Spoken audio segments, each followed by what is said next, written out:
Hello everybody, in this new video I want to explore one of the new functions available in Excel 2013. In this table I have collected all the new functions that you can find inside the new Excel. Between them there are some functions that I believe are the ones that are going to be the most popular for the average Excel user, and I have highlighted them with this yellow color. Between this so-called popular function, there is the FORMULATEXT function that I believe will be the most popular. Basically, the FORMULATEXT function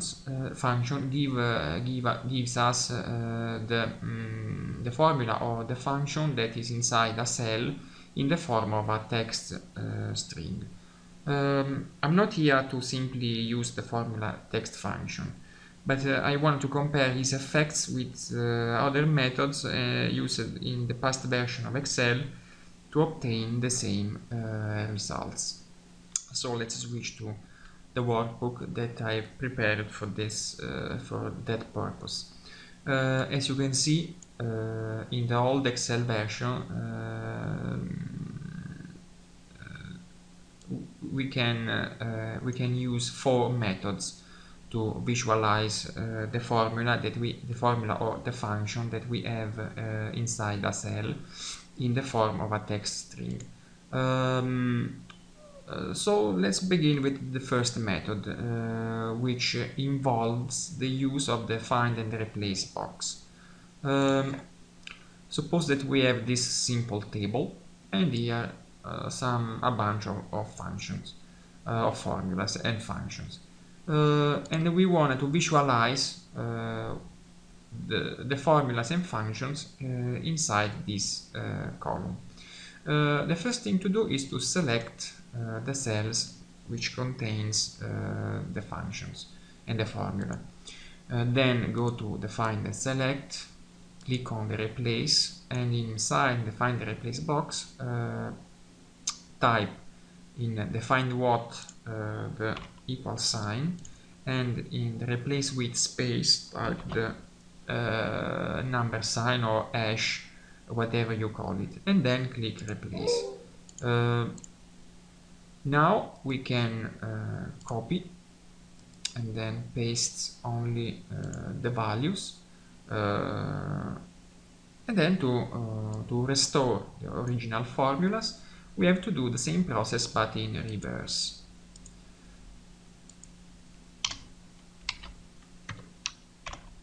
And then again click replace all. The original formulas has been restored. The second method takes advantage of the old Excel macro function, the get cell, and we have to use it inside a name. So to apply this method, go to formula, then click on define name. Inside the new name box we type an appropriate name, then we delete, and then we type the get cell. The parameter that we are going to use is the number 6, and then to point the get cell macro function inside the cell that contains the formula or function that we want to visualize, we can use 2 methods. The first one is the global cell reference, and we do this by typing the exclamation mark followed by the address of the cell, which in this case is C16. In this way, no matter where you put the formula, the named formula inside this workbook, it will always point to one cell to the left. So let's see how it works.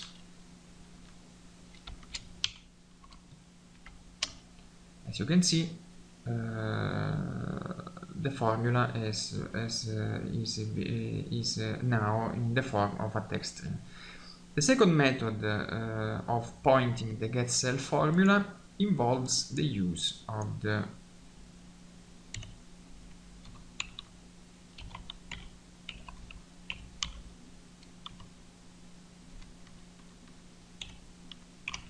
indirect functions inside the getCell. So we type again the getCell, we use the parameter, and now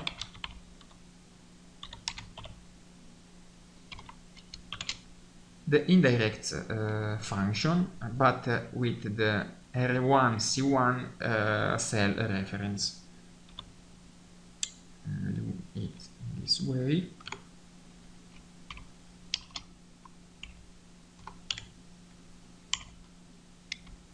Close, and then we tell to the indirect function that we are using the R1C1 cell reference, and with a bit of luck this should work.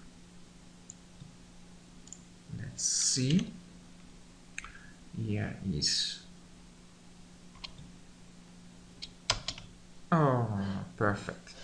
It works. Okay. Let's switch now to the third method, and which involves the use of a VBA Custom Function.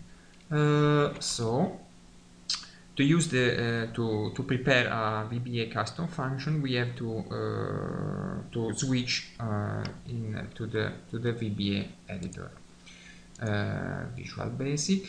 Then we identify, as usual, the workbook in which we are working. Then we insert a module. This is our module, and then we type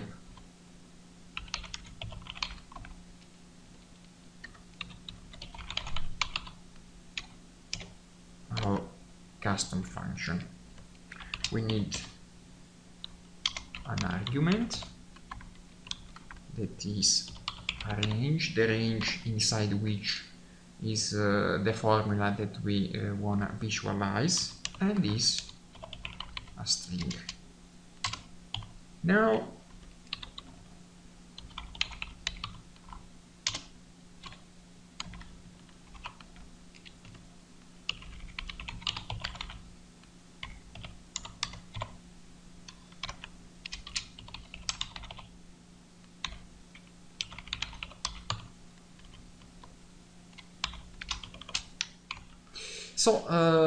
as you can see, the VBA code for this custom function is very simple. Basically, what we are doing here is is the same thing that we do in the spreadsheet when we use the text function. We give to the text function an argument, which is the formula that is inside the cell that is the argument of our custom function. And we give this formula the form of we format this formula as a text string.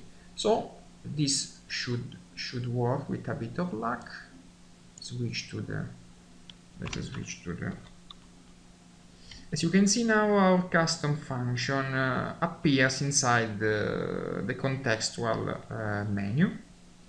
We select it, then we point inside the cell, and here we have it.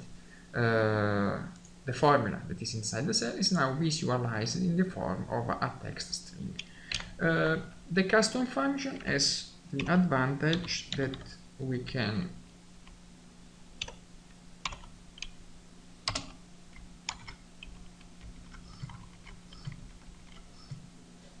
insert the function everywhere in the worksheet.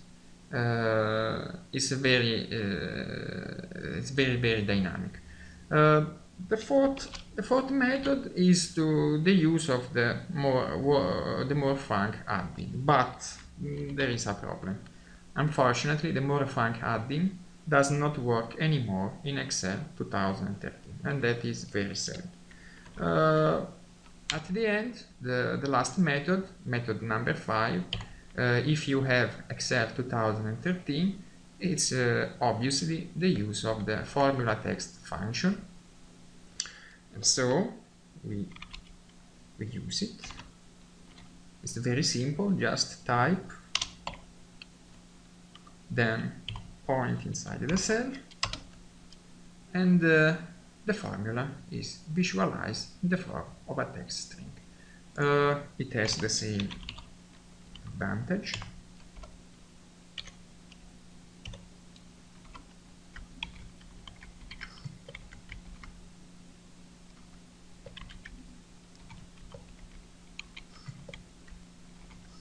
You can insert it wherever you want inside the workbook. So I think that this is all about the new FORMULATEXT function inside Excel 2013.